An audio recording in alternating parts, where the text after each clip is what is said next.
नमस्कार। आकाशवाणी जयपुर अजमेर से प्रस्तुत हैं प्रादेशिक समाचार।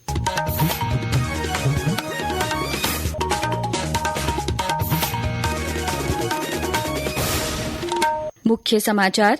जीएसटी परिषद की बैठक आज जैसलमेर में। केंद्रीय वित्त मंत्री निर्मला सीतारमण की अध्यक्षता में होने वाली बैठक में कई अहम फैसलों की उम्मीद। जयपुर गैस टैंकर हादसे में मरने वालों की संख्या बढ़कर 14 हुई। घटना की जांच के लिए संयुक्त जांच समिति गठित। उप मुख्यमंत्री दिया कुमारी ने कहा कि राज्य में पर्यटन के क्षेत्र में विकास के लिए व्यापक प्रयास किए जा रहे हैं और प्रदेश में न्यूनतम तापमान में मामूली बढ़ोतरी। विभिन्न स्थानों पर कोहरे से यातायात प्रभावित। समाचारों के साथ मैं माधुरी वशिष्ठ और अब समाचार विस्तार से। वस्तु और सेवा कर जीएसटी परिषद की 55वीं बैठक आज जैसलमेर में होगी। केंद्रीय वित्त मंत्री निर्मला सीतारमण बैठक की अध्यक्षता करेंगी।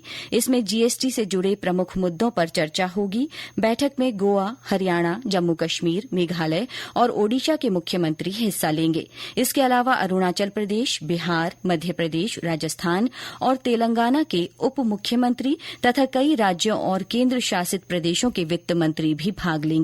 हमारे संवाददाता ने बताया कि 2 सत्रों में चलने वाली इस बैठक में जीएसटी स्लैब में बदलाव के साथ कई अहम फैसलों की उम्मीद की जा रही है। जीएसटी परिषद की बैठक में कई वस्तुओं के टैक्स स्लैब में बदलाव पर मुहर लग सकती है। बैठक में खाद्य वितरण सेवाओं की दरों में बदलाव या उन्हें इससे मुक्त रखने के बारे में चर्चा होने के आसार हैं। इसके अलावा परिषद द्वारा जीवन और स्वास्थ्य बीमा प्रीमियम पर जीएसटी दरों को कम करने पर मंथन किया जा सकता है।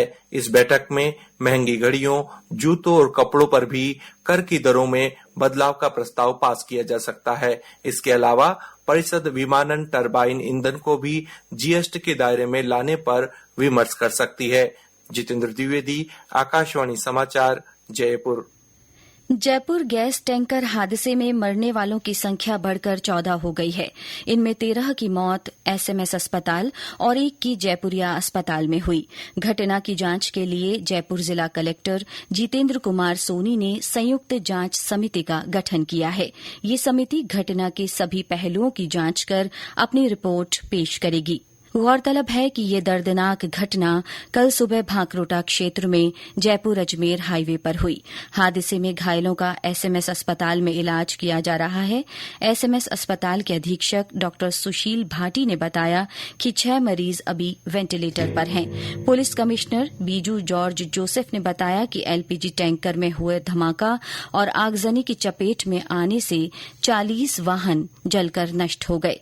हाईवे के किनारे एक पाइप फैक्ट्री भी जल गई। धमाके के बाद गैस फैलने से रेस्क्यू ऑपरेशन में काफी परेशानी का सामना करना पड़ा। घटना के बाद एहतियातन दिन भर पूरे इलाके में बिजली आपूर्ति ठप रही।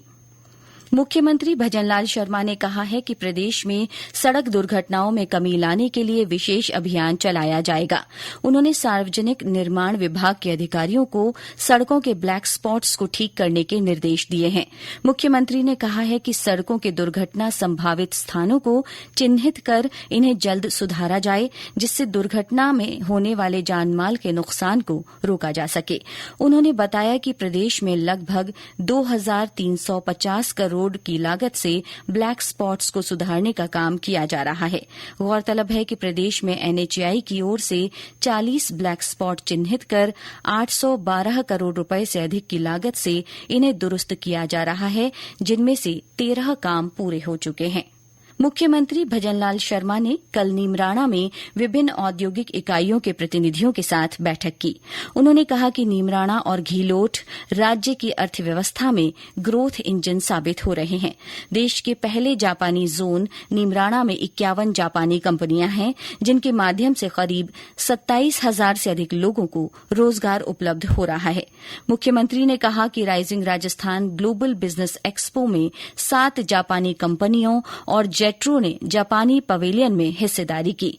मुख्यमंत्री ने कहा कि नीमराणा और घीलोट में करीब 150 करोड़ रुपए के विभिन्न विकास कार्य जल्द शुरू होंगे। मुख्यमंत्री ने कहा कि उद्योगों में सौर ऊर्जा का ज्यादा से ज्यादा इस्तेमाल किया जाना चाहिए। ये समाचार आकाशवाणी जयपुर अजमेर से प्रसारित किए जा रहे हैं। प्रादेशिक समाचार बुलेटिन आप हमारे एक्स हैंडल @AIR_जयपुर, YouTube channel Rajasthan AIR news और फेसबुक AIR न्यूज राजस्थान पर भी सुन सकते हैं। इसके साथ ही आप हमारी वेबसाइट newsonair.gov.in पर भी समाचार सुन सकते हैं और संबंधित फोटो और वीडियो देख सकते हैं। उप मुख्यमंत्री दिया कुमारी ने कहा है कि राज्य में पर्यटन के क्षेत्र में विकास के लिए व्यापक प्रयास किए जा रहे हैं। इसके लिए राज्य की ओर से दिए गए बजट के अलावा केंद्र सरकार को भी कई प्रस्ताव भेजे गए हैं। उप मुख्यमंत्री ने कल जैसलमेर में पत्रकारों से बातचीत के दौरान ये बात कही। उप मुख्यमंत्री ने कल जैसलमेर में पत्रकारों से बातचीत के दौरान ये बात कही। उन्होंने कहा कि तनोट, पुष्कर और खाटू श्याम मंदिर सहित धार्मिक और पर्यटन स्थलों के विकास के लिए विशेष प्रयास किए जाएंगे।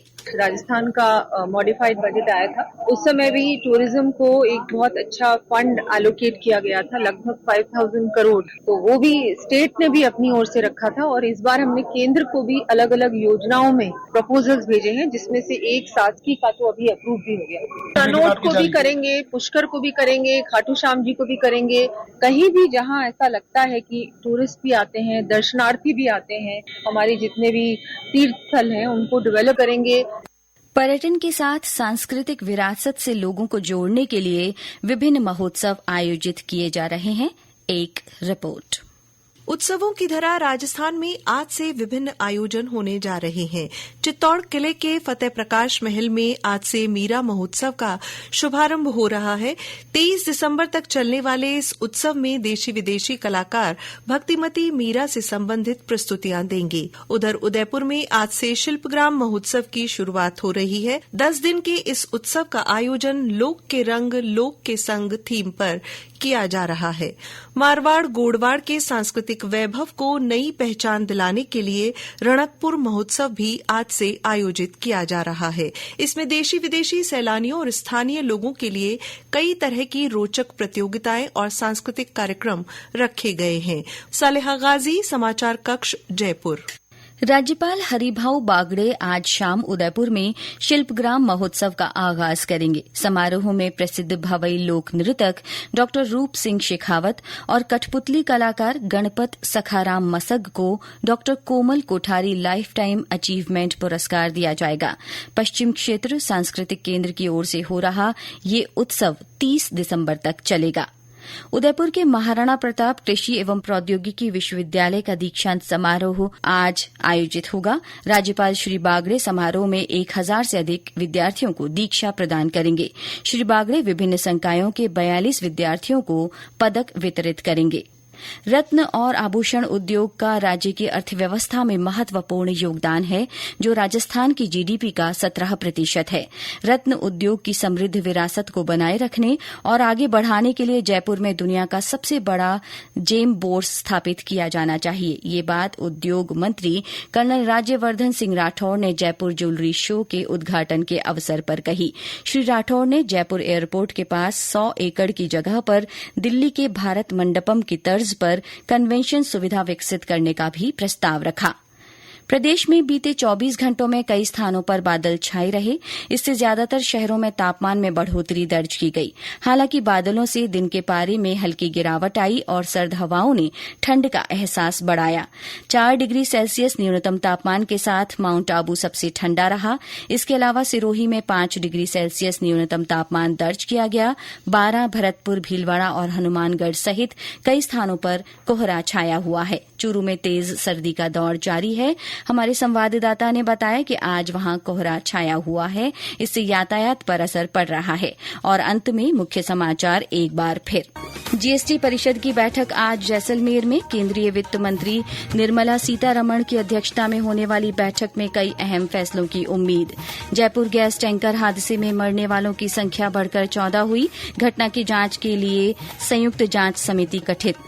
उप मुख्यमंत्री दिया कुमारी ने कहा, राज्य में पर्यटन के क्षेत्र में विकास के लिए व्यापक प्रयास किए जा रहे हैं और प्रदेश में न्यूनतम तापमान में मामूली बढ़ोतरी, विभिन्न स्थानों पर कोहरे से यातायात प्रभावित।